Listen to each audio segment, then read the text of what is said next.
aujourd'hui nous allons parler des atomes, plus précisément des ions, en direct de Lyon.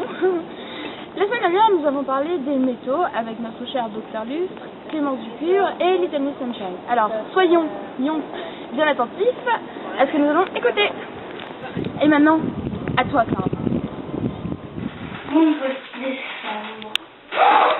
les amis, j'ai un énorme problème. J'ai un contrôle de techno dans moins d'une heure et j'ai toujours pas révisé. Mais j'ai une idée. Je vais faire la méthode que monsieur Adoulé nous a appris. Vous savez, quand les atomes perdent des électrons ou en gagnent. Quand les atomes perdent un électron, le noyau domine et la charge devient positive. Alors que quand ils en gagnent, la charge électrique devient négative. Donc, pour mon contrôle de technologie, je vais appliquer cette méthode. Plus d'anti-sèche pour moins mauvaise note. Vous avez compris, c'est exactement la même technique que pour les ions. Plus pour moins.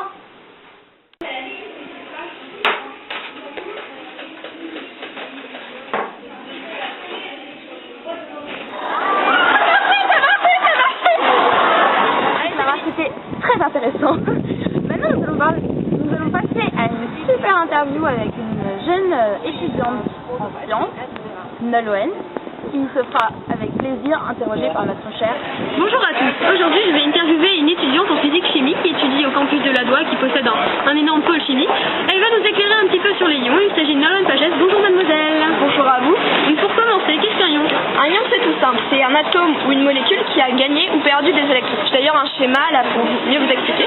Ça c'est l'atome de sodium avec le noyau positif et les électrons négatifs. On voit bien qu'un électron se différencie du tout. Si un autre atome venait à se placer ici, cet électron irait dans cet autre atome et un moins en moins, le sodium deviendrait positif.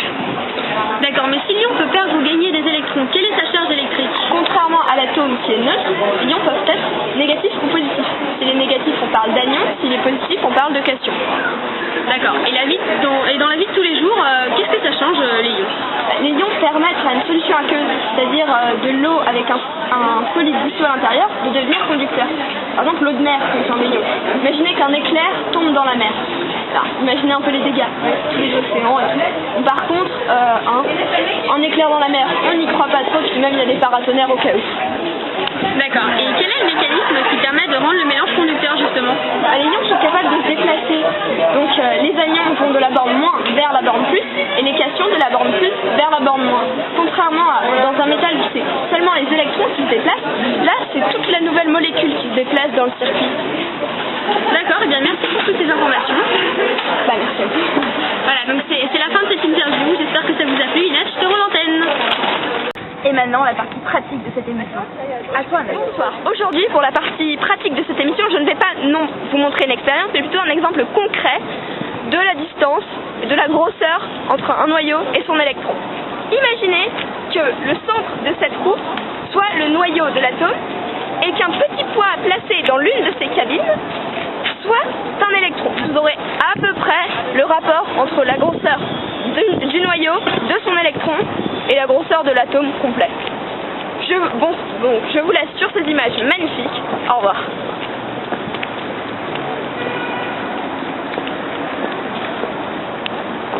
Et voilà, c'est fini, c'est triste, mais c'est ainsi. Nous nous reverrons sans doute la semaine prochaine avec un thème encore plus palpitant. Merci à tous, merci de nous avoir suivis, et puis à la semaine prochaine.